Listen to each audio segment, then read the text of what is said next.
వెలుగు కమ్మని పలకగా వెలుగు కలిగెను. వెలుగు మంచిదైనట్టు దేవుడు చూసెను. దేవుడు వెలుగును చీకటిని వేరుపరచెను. దేవుడు వెలుగునకు పగలనియు చీకటికి రాత్రి అనియు పేరు పెట్టెను. అస్తమయమును ఉదయమును కలగగా ఒక దినమాయెను. ఆది కాండము 1వ అధ్యాయము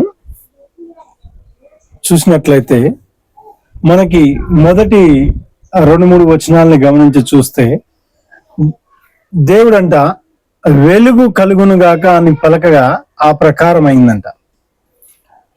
వెలుగు కలుగునుగాక అంటే దేవుడు 4వ దినాన సూర్యచంద్రుని సృజించిండు.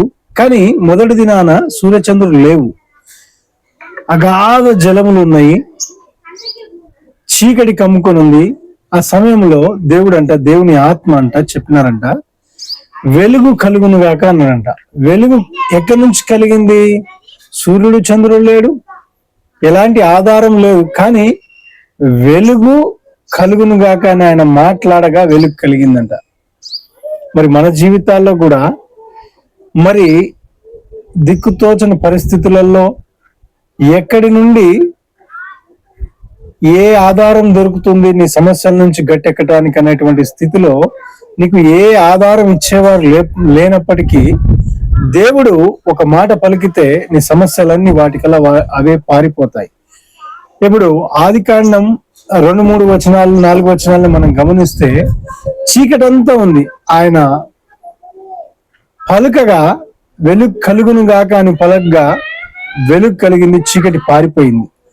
అలాగే నీ జీవితాల్లో కూడా ఉన్నటువంటి సమస్యలైనా కావచ్చు, నిన్ను బంధించి ఉన్న బంధకాలైనా కావచ్చు, అవి ఎలా విడిపోతాయంటే ఆయన మాట పలుకగా, ఆయన ప్రేమించే దేవుడు ఆయన మాట పలికి నిన్ను విడుదల చేసేటువంటి దేవుడు.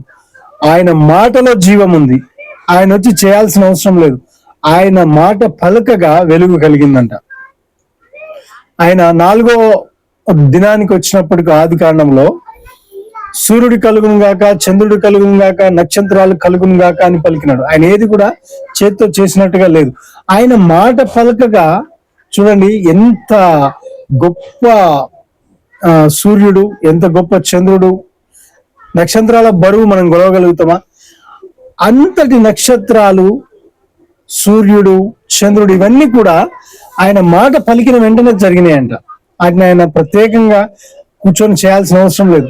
మరి నీ జీవితంలో కూడా ఉన్నటువంటి సమస్యలు ఆయన పలకగా, అది నీ సమస్యలు పారిపోనుగా కానీ ఆయన పలకగా అవన్నీ పారిపోయి నీకు విడుదల పొంది నీ జీవితంలో అత్యున్నతమైనటువంటి ఆశీర్వాదాలు దేవుని యొక్క వాగ్దానంతో పొందుకుందుగాక.